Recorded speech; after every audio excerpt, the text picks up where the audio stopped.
that forecast. तो उसके लिए मुझे hedging थोड़ा करने की जरूरत है. नहीं, hedging का concept तो you need to have that. नहीं ना, because मैं अगर मॉडलिंग कर रहा हूँ तो I will not take decision on the hedging side ना, इट्स कंपनीज कॉल. क्योंकि वो जो हेजिंग स्ट्रेटजीज हैं वो मेरे को जान के क्या करना है. क्योंकि मैं जो मॉडलिंग एनालिस्ट हूँ, आई will not be deciding company hedge कर सकती है कि नहीं कर सकती. करना चाहती है तो फॉरवर्ड करेगी, ऑप्शन करेगी, स्वैप करेगी. I am nobody to decide for the company, correct. That is a separate analysis that needs to be done. और उसके बाद कर लिया मैंने, उसके बाद उसके प्रॉफिट और लॉस की जिम्मेदारी किसकी होगी, मेरी की कंपनी की? मीन्स इस मॉडलिंग में कर क्या रहे हैं हम? इस मॉडलिंग में हम ये कर रहे हैं, हम फ्यूचर फोरकास्ट करने की कोशिश कर रहे हैं. नहीं, इसको नहीं, पूरा मॉडलिंग में कर क्या रहे हैं हम? What we are doing in the whole modelling, the financial model we want to create. What we wanted to do first forecasting, and then we wanted to calculate a value. Forecasting on what basis? Forecasting basis my financial statements. Okay, financial statement have the exposure earlier. Can't we do that what it can happen? Just a question from. Correct. So real world में क्या होता है? So let's assume if company का अगर पास exposure है और वो past exposure means if millions of dollars it has an past exposure, we can we ignore that company? Whatever will do the company will do that. We will not consider in the financial model. नहीं, मैं ये नहीं कह रहा वो ignore करेंगे. What I'm saying, I will not decide कि company future में हेज कैसे करेगी. So let's say अगर कंपनी का पास्ट में 100 मिलियन का एक्सपोजर था और कंपनी 100 मिलियन एक्सपोजर को 70% हेज करके चलती है, तो मैं वो 70% हेज का एग्जैक्ट कॉम्बिनेशन प्लॉट कर दूंगा फ्यूचर के लिए. But in real world it is possible company in this year might hedge 100% और company might decide not to hedge anything. और it all depends the hedging strategies, what risk in the past company might be falling forward. मैं उस forward को, वो hedging strategy dynamic होता है. वो dynamic in the sense वो company probably daily basis पे चेंज कर सकती है या मंथली बेसिस पे चेंज कर सकती है. तो वो जो पास एक्सपोजर है, कंपनी ने पास एक्सपोजर को कैसे हेज किया वो पैटर्न मैं सिर्फ यूज करूंगा. But that is not necessary company उस पैटर्न को यूज करेगी फ्यूचर में. हो सकता है कंपनी डिसाइड करेगी नहीं मुझे लास्ट टाइम फॉरवर्ड से लॉसेस हुए थे, मुझे फॉरवर्ड नहीं करना है, इस साल मुझे ऑप्शन करना है या मुझे हेज ही नहीं करना है. सो वो कंपनी का डिसीजन, वो मॉडलिंग का डिसीजन नहीं है. But the risk part will also be considered in the this modeling part. When you do modeling, you should also consider the risks associated with this, whether it's an operational credit or the market risk. अगर client बोलेगा कि मुझे risk analysis भी करके दो तो हाँ,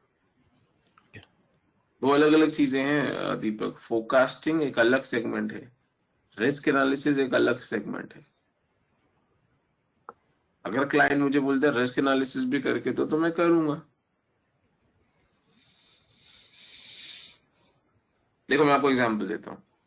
let's say मैं हेजिंग करना चाहता हूँ, ठीक है. आपको क्या लगता है हेजिंग करने के लिए मुझे करेंसी फोरकास्ट करने की जरूरत होती है पहले कि करेंसी, लेट्स हम करेंसी की बात करें, करेंसी किस तरफ मूव करेगी, ठीक है. अब लेट्स अज्यूम मैं डॉलर आईएनआर में खेलना चाहता हूँ तो मुझे डॉलर की करेंसी फोरकास्ट करनी पड़ेगी, आईएनआर की करेंसी फोरकास्ट करनी पड़ेगी, लॉट ऑफ इकोनॉमिक फैक्टर्स को फोरकास्ट करना पड़ेगा. ये फाइनेंशियल मॉडलिंग फोरकास्टिंग नहीं हुआ, ये फिर इकोनॉमिक फोरकास्टिंग में पहुंच गए हम लोग. So this is what I am trying to explain to you कि इसके डिफरेंट सेगमेंट्स होते हैं एंड डिफरेंट सेगमेंट से डिफरेंट इनपुट्स निकल के आते हैं. अगर क्लाइंट बोलते हैं कि नहीं भैया मुझे मार्केट रिस्क एनालिसिस करके दो, मुझे ऑपरेशनल रिस्क एनालिसिस करके दो, ठीक है, मुझे आप इंफॉर्मेशन रिस्क एनालाइज करके दो, तो वो आप अलग अलग कैटेगरीज पे एनालिसिस करना शुरू करते हैं. क्रेडिट रिस्क एनालाइज करके दो, तो वो अलग एनालिसिस आप शुरू करते हैं. But in financial modeling, you don't make the note that these are the risks associated with this. No, we make that note, but we make that note. वो notes इनफैक्ट वो नोट्स नहीं, जो मैं discount rate calculate करूंगा, उसमें risk premium है, वो risk को भी फैक्टर करूंगा, बट वो एक एक एक छोटा पार्ट है। सो अगर आप वो बात करो तो हाँ, फिर तो हम रिस्क करते हैं, बट हम जो रिस्क एनालिसिस साइड करते हैं वो इतना डिटेल्ड होता है, वो एज गुड एज पूरा मॉडलिंग हो जाता है। सो मैं आई थॉट कि आप उस साइड की बात कर रहे हो, उसमें नहीं, आप रिस्क को that's क्वांटिफाई करना शुरू करते हो, वार निकाल, आप पूरा एफआरएम लगा देते हो यार उसमें, आप उसको वार करते हो, आप उसकी सिमुलेशंस क्रिएट करते हो, ठीक है। बट तो वो वैल्यूएशन, जब हम मॉडलिंग से वैल्यूएशन क्रिएट कर रहे हैं, फ्यूचर प्रोडिक्शन कर रहे हैं, तो जो वैल्यूएशन प्रोसेस है उसमें भी हम रिस्क कंसिडर करेंगे ही। हाँ, उसके लिए मैं रिस्क प्रीमियम कंसिडर करूंगा, रिस्क कंसिडर करूंगा, बिकॉज मुझे रिस्क प्रीमियम निकालना है, वो करेंगे, वो तो बहुत वो करेंगे, हाँ, तो वो मॉडलिंग, वो एक छोटा पार्ट है। बट जो मैं रिस्क एनालिसिस की बात कर रहा हूँ, वो तो full flash detailed risk analysis होता है। वो एक रिस्क एनालिसिस हम तब करेंगे जब क्लाइंट हमें बोलते हैं, which is not part of the modelling and valuation. But Okay, अगर but तुम्हारा क्वेश्चन whenever वैल्यूएशन we पे are sorry, go ahead. whenever we are doing a modeling, we should at least, if we are known that these are the associated risks, then we should give a note to the client, or we should make a note that these are the associated risks. Correct, मैं वो note भी दूंगा और उसमें से risk को अपनी valuation में प्रीमियम में ऐड भी करूंगा, बिकॉज अगर रिस्क ज्यादा प्रीमियम में इंक्रीज करूंगा, रिस्क कम हो रहे हैं तो प्रीमियम माइनस करूंगा। But what I will not try and do, मैं उस रिस्क की मिटिगेशन स्ट्रैटेजीज मैं नहीं बनाऊंगा जब तक क्लाइंट मुझे नहीं बोलेगा। मैं क्लाइंट को बता रहा हूँ ये डील करने में ये रिस्क है, अब आप डिसाइड कर लो। वो कहेगा तुम मिटिगेशन स्ट्रैटेजी भी बनाओ, तब मैं उसके लिए मिटिगेशन स्ट्रैटेजी बनाऊंगा। And so for example you go to doctor, ठीक है, you go to doctor and say मुझे कंसल्टेंसी चाहिए, so we do consultancy, correct. If a client is coming to investment banker, what we do, we doing consultancy for them. So अगर client के पास, sorry, आप doctor के पास गए हो, so the first thing the doctor will do, will diagnose and will give you prescription, बस ये problem है, आपको ये चीजें करनी चाहिए या ये चीजें खानी चाहिए, और this is what treatment requires, and आपको सर्जरी कराने की जरूरत है, खत्म। उसका वो आपसे पैसा ले लेता है कंसल्टेंसी। अब आप अगर बोलते हो यार डॉक्टर मेरी सर्जरी भी कर दो, आप उसको जब बोलते हो तब वो आपकी सर्जरी करता है और उसका अलग से पैसा लेता है। सेम चीज हम कर रहे हैं। जो फर्स्ट पार्ट है, मैं आपको रिस्क बता रहा हूँ, ये रिस्क है, क्लाइंट कहता है गुड, थैंक यू, आपने मुझे रिस्क बता दी, आपने मुझे वैल्यू बता दी, ये लो अपनी फीस, हो गया आपका modelling and valuation complete.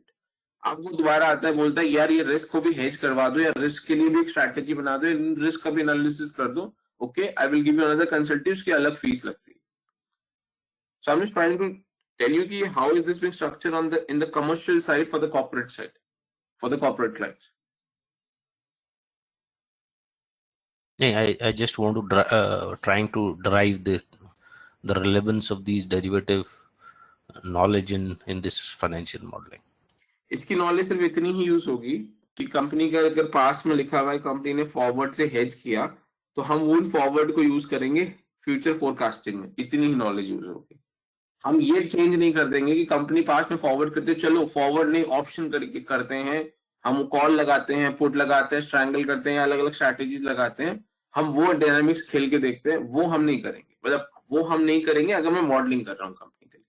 Client मेरे पास आता है, कहता है मुझे हेजिंग एनालिसिस करके दो, of course I will do all those things. Okay. ये डिफरेंस है between financial modelling and hedging analysis.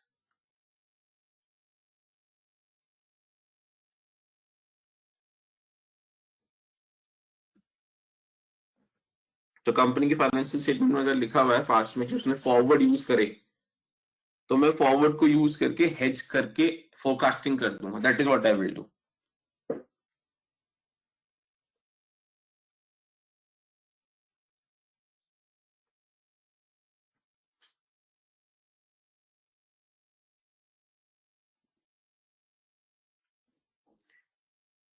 हाँ दीपक, इज दैट क्लियर या कोई डाउट है? No, that's the line of difference I want to derive. ठीक है। Anybody else, any other question? Sir option में थोड़ा देखा ना, ऑप्शन एग्जांपल।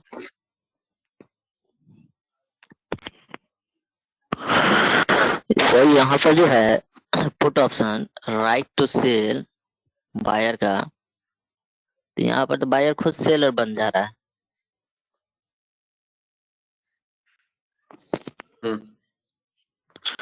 तो फिर ये तो रिस्क कहाँ जा, यहाँ पर जो है बायर खुद सेलर बन जा रहा है, तो इसको रिस्क कहाँ जाता है?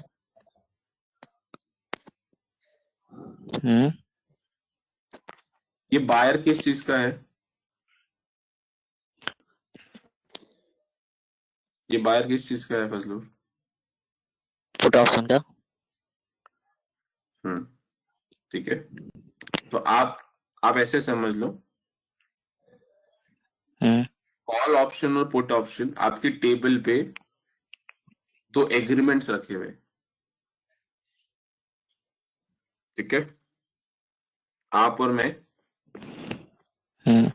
आपको ड्रॉ ही कर देता हूँ।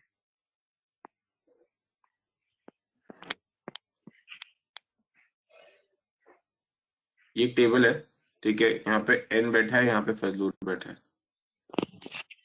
ठीक है।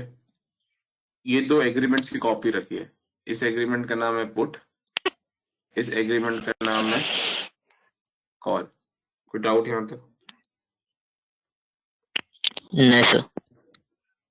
आप आते हो मेरे पास, कहते हैं मुझे एक ऑप्शन बाय करना है, मुझे बायर ऑफ द ऑप्शन बनना है, तो मैंने कहा ये दो कॉन्ट्रैक्ट रखे हैं टेबल पे, डिसाइड करो कौन सा खरीदना चाहते हो।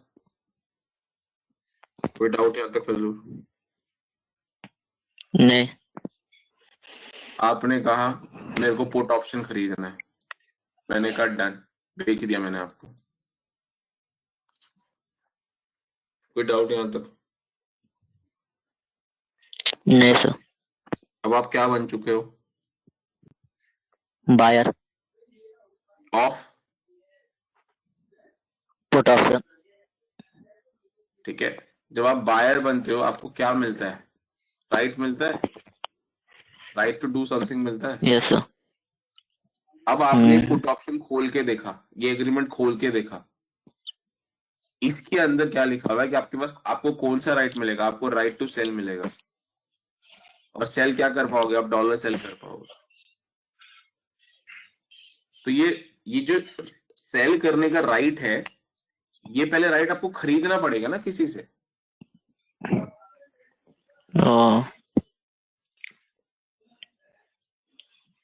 अगर आपने मुझसे ये एग्रीमेंट की कॉपी नहीं खरीदी होती तो आपको ये सेल करने का राइट नहीं मिलेगा ना।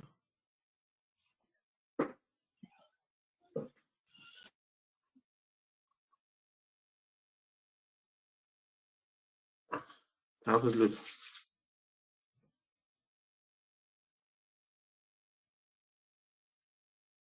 Is that clear? दोनों में तो फिर एक बायर के पॉइंट ऑफ व्यू से देखा जा रहा है, तो फिर हाँ ठीक है, बायर की साइड से समझ लो। कॉल ऑप्शन को भी अगर बाय करते हैं तो उसमें राइट टू बाय हो जाएगा फिर। हाँ तो डिफरेंस है ना, इसमें राइट टू सेल है, उसमें राइट टू बाय। अगर आप इंपोर्टर हो तो आपको डॉलर सेल करना है कि बाय करना है? पुट है तो अबे फिर सेल इंपोर्टर करना हो पड़ेगा। आप अगर इंपोर्टर हो, आप इंडियन इंपोर्टर हो, तो आपको डॉलर तो बाय फिर करने हैं कि डॉलर सेल करने हैं? बाय करना होगा सर। तो आपको बाय करना है तो आपको राइट टू बाय चाहिए कि राइट टू सेल चाहिए? Right to buy. तो कॉल लेना चाहिए कि पुट खरीदना चाहिए? कॉल। अब आप एक इंडियन एक्सपोर्टर हो, एक्सपोर्टर को डॉलर सेल करने होते हैं कि बाय करने होते हैं? सेल करना होता है सर। तो आपको पुट खरीदना चाहिए कि कॉल खरीदना चाहिए? Put sir. समझ आ गया? हम्म। ठीक है।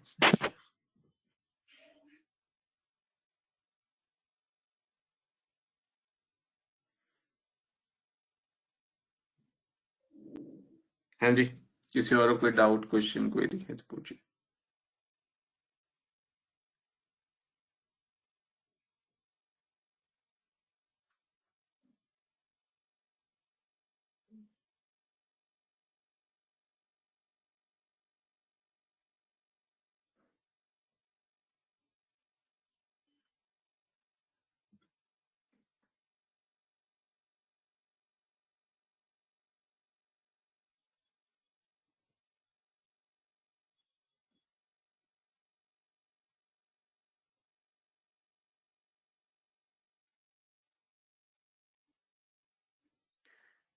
guys last time? Any questions?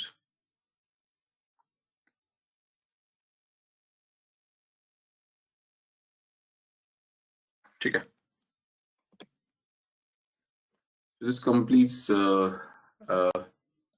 this forecasting वाला module. ठीक है. Now जो next part अब हम करेंगे, ठीक है. So what we've done, so आपका एक्सेल हो गया सेशंस की एक्सेल सेशंस नहीं हुए? एडवांस वाले बाकी है सर. हाँ ठीक है. सो एक्सेल सेशन हो गए हैं, करेक्ट? आपके बेसिक वाले हो गए ना? हाँ सर, बेसिक तो हुआ था बट ठीक है. सॉरी क्या बोला? रिवाइज? एक छोटा सा एक बार रिवाइज करवा दीजिए तो आपके पास ठीक है, देखते हैं. मैं I will speak to Damini, will late possible है तो ठीक है, अदरवाइज कोई इशू नहीं. ठीक है. वरना आपके पास एक्सेल शीट है सुभाष, करेक्ट? सो जो एक्सेल हाँ. शीट मैंने कराई थी, तो आप उसको रिवाइज करो, जो डाउट आप पूछ लो. ठीक है, चलेगा. ठीक है. And as I said earlier, don't try distinction between basic and advance, correct? So कुछ पार्ट है मैंने जो रोके हुए, जो मैंने कहा था आपको मॉडलिंग में कराऊंगा, और कुछ पार्ट है जो मैंने करा दिए, correct? So don't go by the schedule में जो बेसिक एडवांस लिख के आता था. What I said the objective is कि जो भी मॉडलिंग में एक्सेल टेक्निक्स यूज होती हैं या होती हैं, वो सब आपको आनी चाहिए, बीट बेसिक बीट एडवांस, जिसमें से कुछ हो चुकी है, कुछ हमारी बाकी है. सो जो बाकी है उसमें से कुछ बेसिक्स भी बाकी हैं, कुछ एडवांस भी बाकी है, और जो कराया है उसमें से कुछ बेसिक भी करा दिया, कुछ एडवांस भी करा दिया. So don't be under impression कि एडवांस बाकी है, बेसिक हो गया. ठीक है. हाँ. So अभी I just want to put a context कि now how this journey will go. ठीक है. And where we stand today. Just a second.